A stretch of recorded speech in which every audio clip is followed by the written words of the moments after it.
So I will try and keep this precise, but I can go into any other components that I don't cover here if you leave a comment or if I think of another video to make about this. But this is going to be just a brief explanation about my 14-day break from addiction.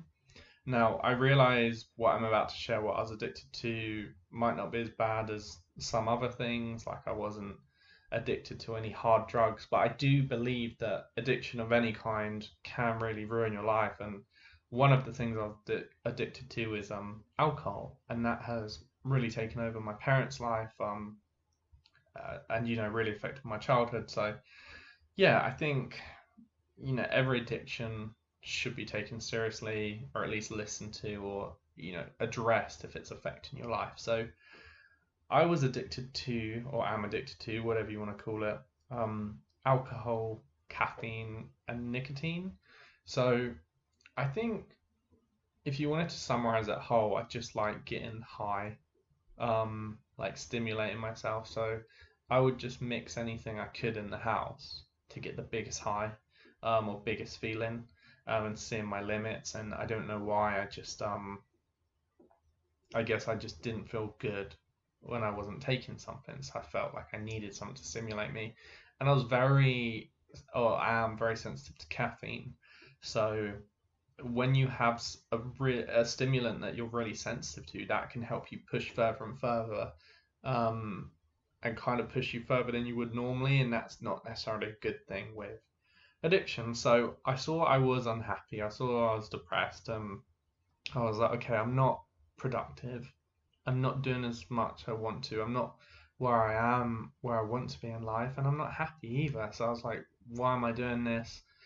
And I listened to a podcast about addiction, talking about how you can give something up for 30 days and reset your dopamine and how addiction works. And I'll cover that in another video, but I will put the podcast below in case you want to listen to how addiction works.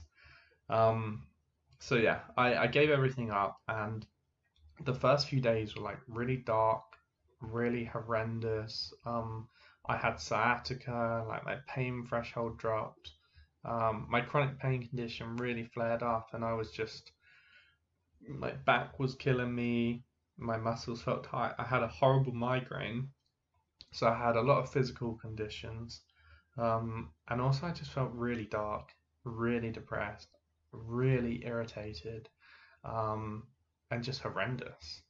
And just, yeah, I didn't want to do anything. I didn't feel up for anything, but I still had to do quite a few things, like start a new job and go to my counseling classes, where I'm learning to be a counselor.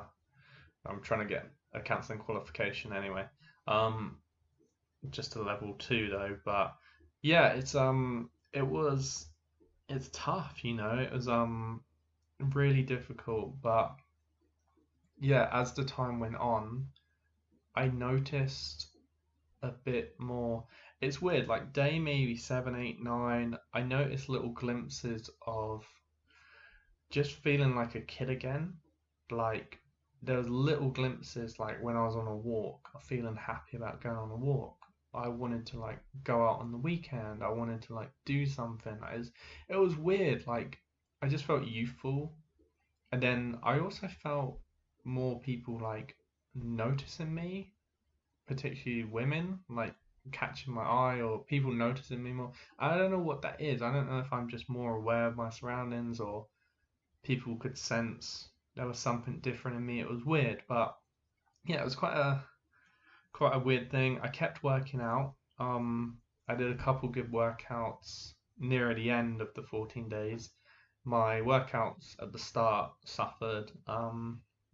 Yeah, and then by 14 days has come along, I'm definitely doing a lot better, feeling a lot better. I don't know if I peaked yet, but apparently the 14-day mark is when the bad feeling's meant to go away, and then week 3 you start to see the light a bit more, and then week 4 you're meant to be cured by the end of 30 days, but it doesn't always work like that from what I heard, what the psychologist said. So yeah, it's been interesting. And on day 14, I decided to treat myself.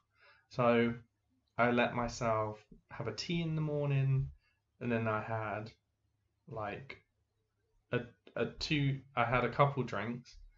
It was like eight. I had like three drinks that day, some nicotine, and yeah, just whatever I wanted because I felt like giving myself a break. And then today, so day 15, I gave myself 2 cups of tea, um, and I had some nicotine as well. So I don't see it as like a regression because I do plan on staying off everything for another 14 days.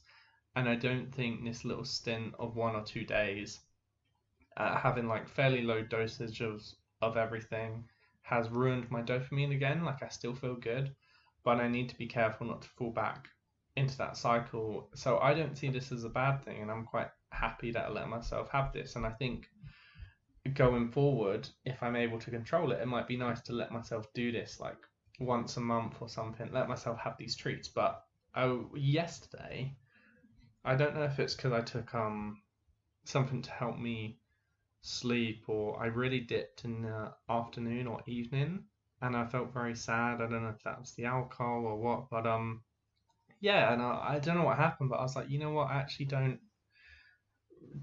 I don't know. It's weird. I reflected on the day. It was nice to give myself that treat, but I think I actually would have enjoyed it more without taking those things because just a part of me comes out where it's like this fiend, and it all becomes about that addiction, about what can I take to feel good when you don't need to.